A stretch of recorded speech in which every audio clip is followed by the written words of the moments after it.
नमस्कार। मैं जनमुक्ता शिवम गौतम। हमारे देश में जुडिशरी का जो स्तर है, जुडिशरी पिछले 78 सालों से जैसे काम कर रही है, उसके बाद दिनों दिन जुडिशरी की जो साख है वो गिरती जा रही है। इसके पीछे जो कारण है वो सबसे बड़ा कारण ये है कि अब चाहे जज हो या वकील हो, उनके अंदर जो कर्तव्य बोध की जो भावना है वो लगभग समाप्त हो चुकी है। अब इसका नतीजा ये होता है कि शुक्रवार को वाराणसी में एक महिला एडिशनल डिस्ट्रिक्ट जज के कोर्ट में घुसती है और सीधे जाकर जज की कुर्सी पर बैठ जाती है। उसके बाद वो गैवल, जिसे कि कानून का हथौड़ा कहा जाता है, उसको मेज पर कई बार पटकती है और कहती है ऑर्डर ऑर्डर। फिर वो कहती है कि गवाहों और सबूतों को पेश किया जाए। इस दौरान वहां पर बहुत सारे वकील घूम रहे होते हैं और उनमें से कई सारे वकील इस सब का वीडियो बना रहे होते हैं। वीडियो बनाते हैं, कोई बीच में आ जाता है, वो हट जाता है और बाकायदा वीडियो शूट किया जाता है। लेकिन उस महिला को जब वीडियो बन रहे होते हैं, कोई भी उस कुर्सी से उतारने की कोशिश करता हुआ नजर नहीं आता है। सबके सब इसको एक मनोरंजन का साधन बनाते हुए दिखते हैं। और उसके बाद ये भी कहा जाता है कि ये जो महिला है, ये पहली बार जज की कुर्सी पर नहीं बैठी है, बल्कि पहले भी ऐसा कर चुकी है। ये जो कोर्ट थी वो एडिशनल डिस्ट्रिक्ट जज यजवेंद्र विक्रम सिंह की कोर्ट थी और वो छुट्टी पर थे। महिला पहले आती है, सिक्योरिटी से पूछती है कि जज साहब कितने बजे आते हैं। वो कहते हैं 9 बजे आते हैं। और उसके बाद वो सीधी जाती हुई कुर्सी पर बैठ जाती है। अब आप सोचिए कि डिस्ट्रिक्ट जज की कोर्ट में काम करने वाले जो कर्मचारी हैं, बाहर जो सिक्योरिटी वाले हैं या जो वकील हैं, वो वास्तव में किसी भी चीज से कोई ज्यादा सरोकार नहीं रखते हैं। वो अपने कामों में बिजी हैं। और काम क्या है, ये तो कोर्ट, जो भी व्यक्ति एक बार भी गया है उस सबको पता है कि कोर्ट परिसर में जितने कर्मचारी होते हैं वो सब किस तरीके के काम में व्यस्त रहते हैं। अब सवाल ये है कि ये जो महिला थी ये कौन थी। हालांकि इसके बारे में जानकारी ये दी जा रही है कि वो मानसिक रूप से थोड़ी अस्त व्यस्त थी, इसलिए उसको पूछताछ के बाद उसके घर वालों को दे दिया गया। और ये भी बातें सामने आई है कि उसने कोर्ट में जब वो जज की कुर्सी पर बैठी थी तो वहां जो फाइलें रखी थी उन्हें भी उलटने पलटने का काम किया था। अब आप सोचिए कि जो जज के जो टेबल होती है, जहां पर केस की फाइलें होती हैं, वहां एक साधारण महिला इस तरीके से अगर बैठ सकती है तो किस तरीके का काम जज के उन फाइलों के साथ दूसरे लोग करते होंगे।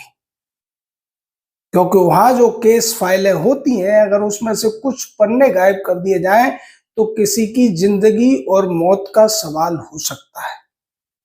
अपराधियों के पक्ष में ऐसा अक्सर होता रहता है। थानों से एफआईआर की रिपोर्ट फाड़ दी जाती है, कोर्ट से केस की फाइल चोरी करा दी जाती है, छुपा दी जाती है, या उसमें से कुछ पन्ने गायब कर दिए जाते हैं। ये हमारे देश की ज्यूडिशरी की स्थिति हो गई है।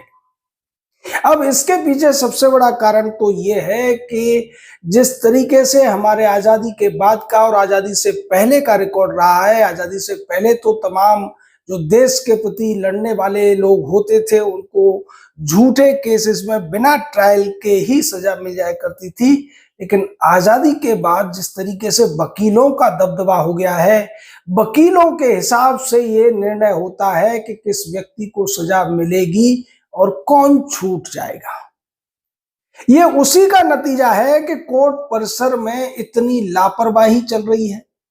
डिस्ट्रिक्ट जज के कोर्ट का ये हाल है तो आप सोचिए कि जो छोटे जुडिशियल मजिस्ट्रेट होते हैं, सिविल जज होते हैं, उनके जो कोर्ट होते हैं, उनके जो ऑफिस होते हैं, उनमें किस तरीके की लापरवाही चलती होगी।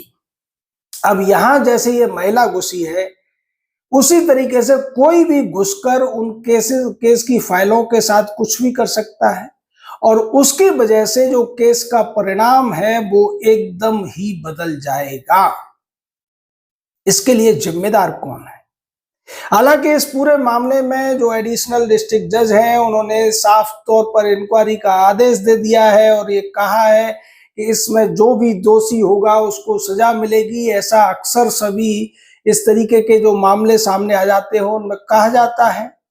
लेकिन सजा किसको हो पाती है हमारे देश में, ये तो हमारे देश की जनता बेहतर तरीके से जानती है कि इस देश में बड़े से बड़े जघन्य कांड हो गए, सामूहिक बलात्कार हो गए, सामूहिक हत्याएं हो गई, हजारों लोगों को गोलियों से भून दिया गया, हजारों लोगों की जान ले ली गई, तमाम लोग दूसरे अन्य एक्सीडेंट में मर गए या फिर आतंकवादियों द्वारा मार दिए गए। लेकिन सजा के नाम पर गिने चुने ही लोग हैं जिन्हें सजा दी गई।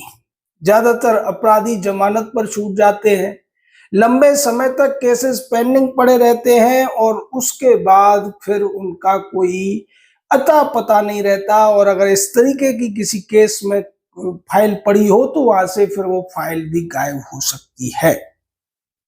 इसके लिए हमारे देश की ज्यूडिशरी कुछ भी सोचती हुई नजर नहीं आ रही है। यहाँ ज्यूडिशरी के साथ साथ वो वकीलों की भी आप देखिए कि किस तरीके से उनमें से किसी भी वकील ने ये हिम्मत नहीं दिखाई कि उस महिला को वहां से हटाएं और उसको डांटने का काम करें। वो सब के सब हंसते हुए तमाशा देखने का काम कर रहे थे, जैसा कि अक्सर हर जगह होता है। हमारे देश के अंदर जो नागरिक दायित्व वाला जो बोध है वो बिल्कुल नहीं है, जिसको सिविक सेंस बोला जाता है। ज्यादातर लोग आसपास कुछ भी हो रहा हो, कोई किसी के साथ कुछ भी हरकत कर रहा हो, किसी को मार रहा हो, पीट रहा हो, लेकिन लोग मूक दर्शक बने रहते हैं। और जब से ये सोशल मीडिया का जमाना चला है तो लोग एक काम और करना सीख गए हैं कि उस घटना का वीडियो तो बना लेते हैं, फिर चाहे कोई एक्सीडेंट में तड़प रहा हो, उसकी मेडिकल हेल्प की जरूरत हो, लेकिन लोग वीडियो बनाने में व्यस्त रहते हैं। कोई किसी के साथ छेड़छाड़ कर रहा है तो वीडियो बनाने में व्यस्त रहते हैं। कितनी भी जघन्य घटना क्यों न घटित हो रही हो, लोग उस घटना को अपना थोड़ा बहुत अपना सहयोग देकर उस घटना से पीड़ित को बचाने की बजाय सिर्फ और सिर्फ वीडियो बनाने में दिलचस्पी लेते हैं, जो इस घटना में भी हुआ है। इसके लिए तो साफ तौर पर भारत के नागरिक ही जिम्मेदार हैं। कम से कम इतना तो सेंस होना चाहिए कि अगर हमारे समाज के खिलाफ कुछ हो रहा है, किसी व्यक्ति के खिलाफ कुछ हो रहा है, किसी निरीह प्राणी के साथ कुछ हो रहा है, तो हमें अपना जो कर्तव्य है, अपना जो धर्म है, वो निभाते हुए उसमें अपना योगदान देना चाहिए। वास्तव में सनातन का अर्थ भी ये है कि सत्य का साथ देना, असत्य के खिलाफ खड़े होना, और अगर सच्चाई और धर्म के लिए किसी से लड़ना भी पड़े तो वो भी करना चाहिए। हमें हमेशा अच्छाई के लिए, और जो निर्दोष है उनके ऊपर अत्याचार हो रहा है, जितनी हमारे अंदर हिम्मत है उस हिम्मत के साथ उसका मुकाबला करना चाहिए। तमाम ऐसी घटनाएं आती हैं कि किसी व्यक्ति को भीड़ के सामने 2, 3, 4 लोग चाकुओं से गोद कर भाग जाते हैं, भीड़ देखती रह जाती है, जबकि उस भीड़ में से 2, 4, 5 लोग अगर उन चाकूबाजों को पकड़ लें तो उस व्यक्ति को भी बचाया जा सकता है और उन अपराधियों को भी पकड़ा जा सकता है। लेकिन कई बार क्या होता है कि लोग डर जाते हैं, क्योंकि बाद में पुलिस अपराधियों को परेशान करने की बजाय उन लोगों को परेशान करती है जो वहां बीच बचाव का काम करते हैं या अपराधियों को पकड़ने का काम करते हैं। तो ये सिस्टम की भी गलती है।